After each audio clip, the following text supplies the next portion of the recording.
Hey guys, this is Sam from Kayhan Audio. So today we're gonna try to install a 2015 Kia Carnival. Let's get started by taking off this big trim here, which runs from this corner all the way to this corner. So first things first, you have to start by taking off this cover at the back of the steering wheel. Just held in my clips, it pops off like that, and start your way walk from this corner.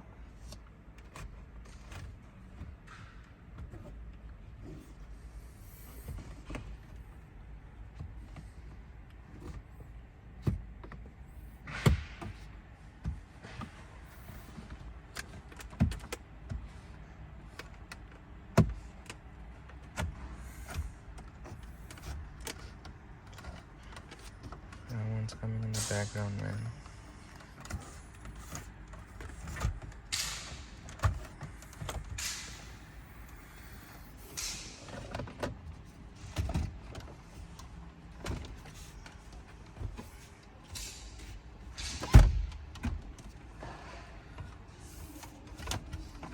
Alrighty, there's just one plug at the back here for the engine start-stop button that you have to take it out.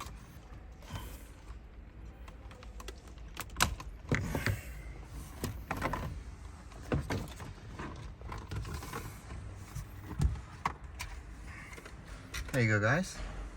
This is the plug for the engine start-stop button. You have to press this little clip here in order to take the plug out.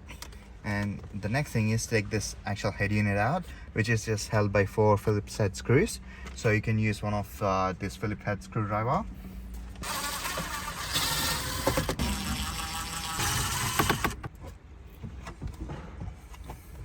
Alright guys, a few cables at the back where you have to take them out. Alright guys, so these are the plugs that we took them out. Guys, so after taking out the plugs, you can put this frame back into place because the new unit is just gonna clip in. So we're just gonna put this frame back in place, and now it's time to connect up the cables that we got in the box. So this is the main power loom. So each plug goes into the specific slot, so you can't go wrong with them.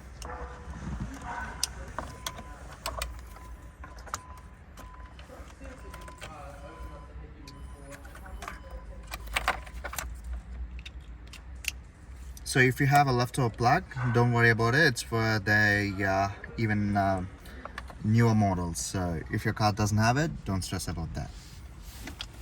And that's pretty much it. And make sure you connect this CAN bus. And now let's connect the unit and see. Alright guys, so the SIM card reader on the USB is what I've done is I've run the cables all the way from the back of the unit into the glove box. I just took off the glove box to run them free here, to get a handy space here. After putting the USBs in, you can put the glove box back. So the next things are the few other cables like the radio antenna and the factory USB adapter that I've connected them, and now I have to connect them to the unit. So we've got all of them here, so let's plug them up to the unit. So this is the microphone that I ran from this corner all the way from the back of the glove box until here. Alright guys, so after connecting everything up, just make sure the unit's working fine. And before that, we have to lock the unit in. Make sure you click the unit all the way in. Make sure there are no gaps on the other side of the unit, so that means the clips are locked in perfectly fine. And that's it. Let's turn on the unit and see what I got.